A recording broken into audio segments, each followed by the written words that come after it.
할렐루야. 11월 14일 화요일 원포인트 큐티 가운데 오신 여러분들을 주님의 이름으로 사랑하고 축복합니다.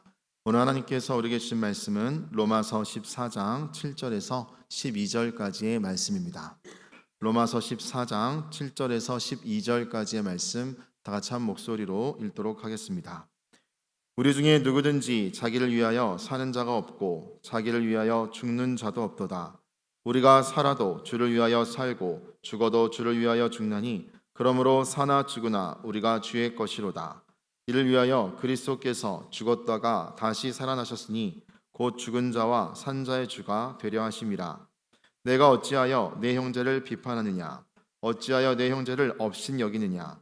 우리가 다 하나님의 심판대 앞에 서리라. 기록되었으되 주께서 이르시되 내가 살았느니 모든 무릎이 내게 꿇을 것이요 모든 혀가 하나님께 자백하리라 하였느니라.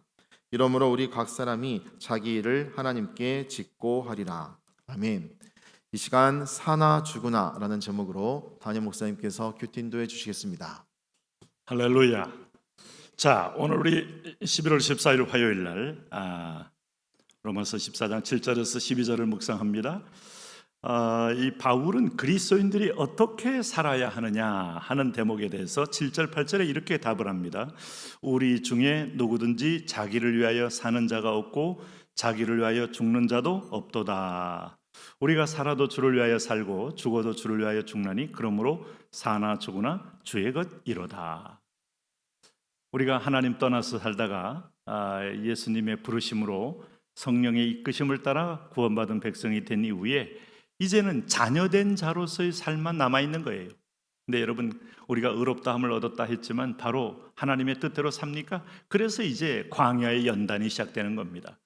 자, 이 말씀을 액면대로 아멘 하면 이때부터 참 인생이 편해져요. 그런데 왜 내가 주님의 것이 돼? 내 인생 아직도 남아있고 내가 자아 실현을 할 것이 많이 있어. 아직도 내가 하고 싶은 취미, 취향, 길도 많아. 내가 교회는 다니지만 혹시라도 보험을 들어두는 거고 사실은 나는 내 인생이 있는 거야 하고 주장하게 되면서부터 그 괴리를 연단으로 맺고 갑니다. 이게 이제 필연적인 인생의 여정이에요. 하나님은 자기가 사랑하는 자녀들을 위하여 소위 디시플린, 징계의 채찍을 두신다 그랬어요. 사람 막대기와 인생 채찍, 이게 사무엘서의 중요한 역사의 교훈입니다.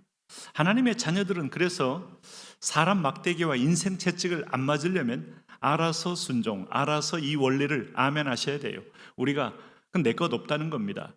참 이게 8절 말씀처럼 엄청난 말이 없어요. 우리가 살아도 주를 위하여 사는 존재라는 거예요.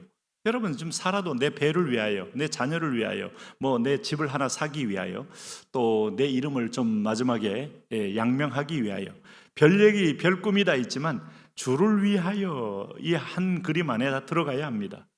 나머지는 다 비본질이고 이것은 과정일 뿐이에요. 그걸 위하여 한다면 우상입니다.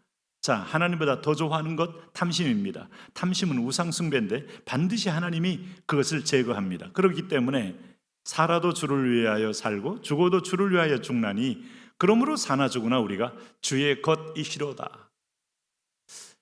이게 바로 우리가 예수님께서 사탄을 향하여 말한 것처럼 나는 너와 관계할 것이 없도다. 나와 내 자녀들은 나의 것이다 하는 것은 엄청난 구원에 대한 확정이고 오늘 우리 인생에 대한 축복의 선언입니다.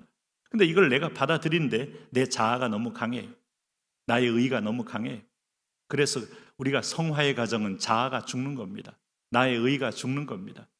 자기의 의지와 욕망이 죽고 주님 뜻이 내 뜻으로 대치되는 겁니다. 주의 의가 내 의가 되는 겁니다.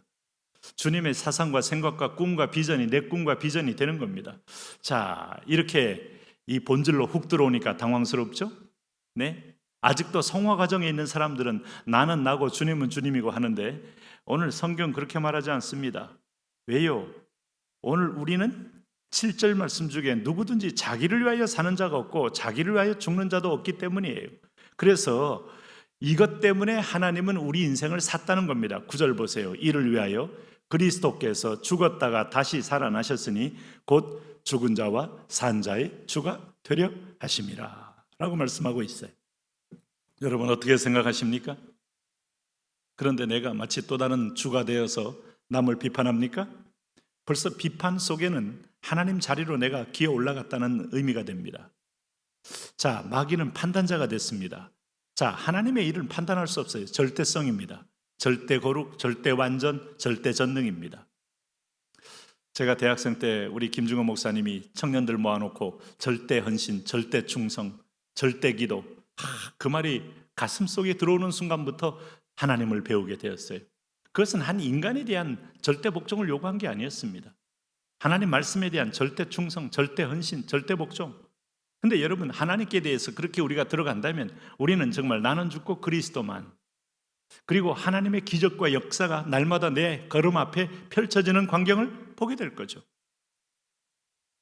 이 엄청난 축복을 앞에 놓고 우리는 자기 의를 세우고 자기만의 삶을 누리려고 끊임없이 불안해하면서 내 것을 챙기는데 이게 얼마나 어리석습니까?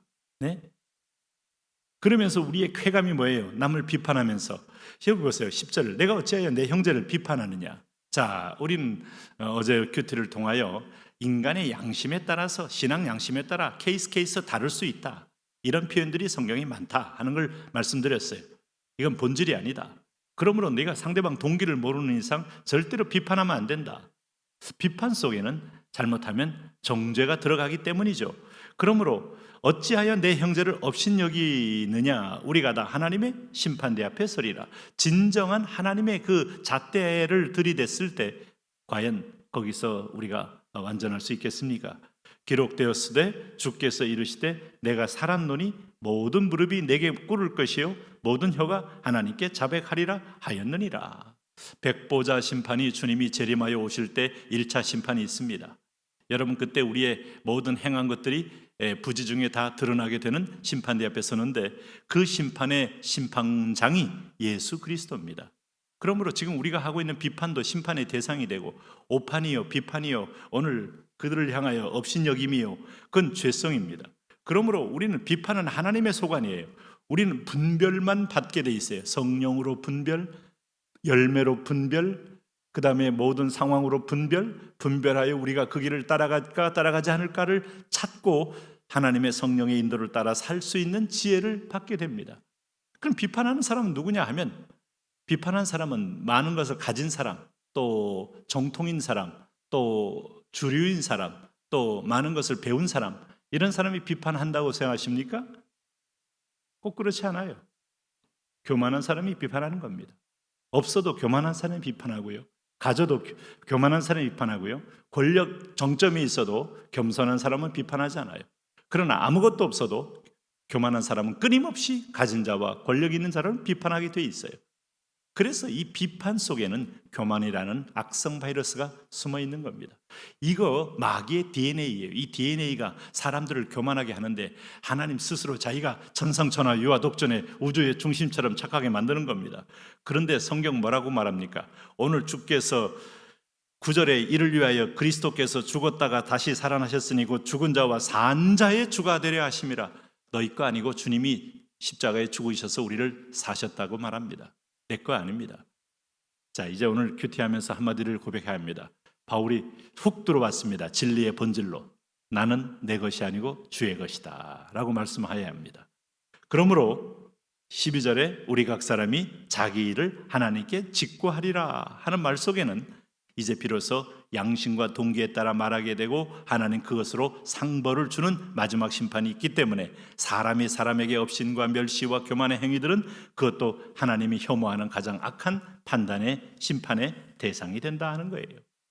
이게 바로 앞장에서 말했던 것처럼 로마 교회 안에는 먹는 문제, 우상에게 제사했던 재물이 섞여 있었기 때문에 그거 안 먹는 분도 귀한 분이지만 먹는다고 해서 그것도 반드시 죄가 될 수 있는 건 아니에요. 안식일이냐 월삭이냐 절기를 지키는 것에 대해서 철저하게 지켜야만 한다고 하는 절대성은 없어요.